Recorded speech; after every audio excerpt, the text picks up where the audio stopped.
السلام علیکم ورحمۃ اللہ وبرکاتہ۔ جن حضرات نے چینل کو سبسکرائب نہیں کیا تو سبسکرائب کر کے بیل بھی لازمی دبایا کریں تاکہ فوراً پتہ چل سکے کون سا وظیفہ آ چکا ہے اور پھر بعد میں آپ لوگ آرام سے دیکھ سکیں۔ جزاک اللہ خیر۔ بسم اللہ الرحمن الرحیم، الحمد للہ وکفا والصلاة والسلام علی محمد رسول اللہ صلی اللہ علیہ وسلم، اما بعد۔ محترم سامعین و ناظرین، آج ایک ایسی پریشانی کے حوالے سے میں وظیفہ بتاؤں گا کہ جس پریشانی نے لوگوں کو عاملوں کے پاس جانے پر مجبور کر دیا ہے، اور اس مسئلے کو حل کرنے کے لیے لوگ عاملوں کے پاس چکر لگاتے ہیں، اور جس مسئلے سے گھروں میں بھی پریشانیاں پیدا ہو رہی ہیں۔ اور وہ مسئلہ یہ ہے کہ عام طور پہ ہمارے ہاں یہ عورتوں کو بہت زیادہ شکایت ہوتی ہے کہ خاوند یعنی میرا شوہر جو ہے وہ بد مزاج ہے، بد اخلاق ہے، بات بات پہ گالیاں دیتا ہے،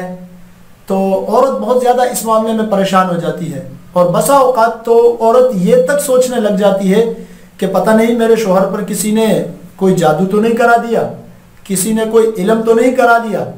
اور پھر یہ سوچ سوچ کر وہ گھر میں جو دیگر جو عورتیں ہوتی ہیں، جیسے شوہر کی ماں ہوتی ہے یا بہنیں ہوتی ہے، تو ان پر بھی وہ بعض اوقات اس معاملے میں وہ شک کرنے لگتی ہے کہ یہ میرے شوہر کے کان جو ہے وہ بھرتی رہتی ہیں، یا انہوں نے جو ہے وہ میرے شوہر کو قابو کیا ہوا ہے۔ اور پھر اس مسئلے کو حل کرنے کے لیے عورتیں جو ہے وہ عاملوں کے پاس جاتی ہیں، اور وہاں پر عورتوں کے ساتھ جو کچھ ہوتا ہے وہ آپ سب جانتے ہیں۔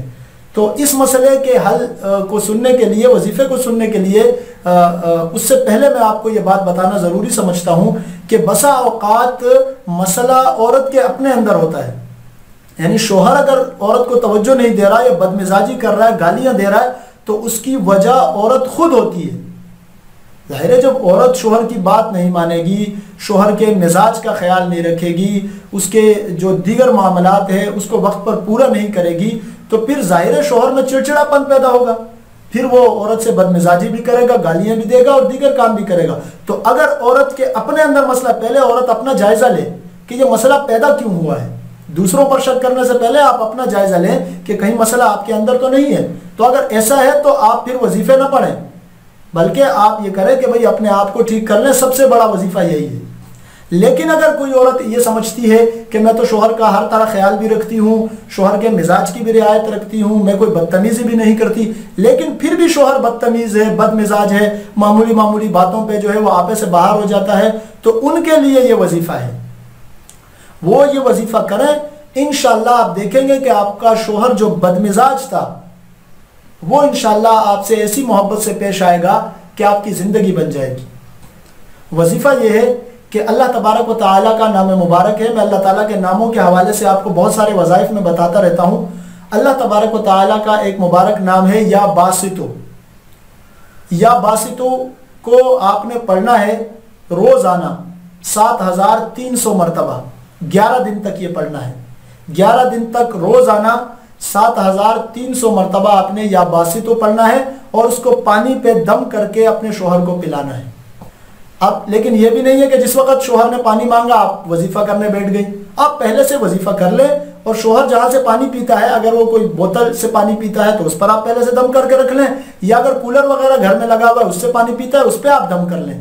آپ پہلے سے۔ لیکن 11 دن تک آپ نے یہ مسلسل یہ وظیفہ کرنا ہے۔ آپ مخصوص ایام میں بھی یہ وظیفہ کر سکتی ہیں، تو آپ 11 دن تک یہ وظیفہ کریں اور پانی پہ دم کر کے اپنے شوہر کو پلا دیں۔ انشاءاللہ آپ دیکھیں گے کہ آپ کا شوہر کس طرح اس کی بدمزاجی کو اللہ تبارک و تعالیٰ اپنے فضل و کرم سے ختم فرماتے ہیں، اور کس طرح وہ آپ سے محبت کے ساتھ زندگی شروع کرتا ہے، اور آپ کی زندگی ہنسی خوشی جو ہے وہ گزر جائے گی انشاءاللہ۔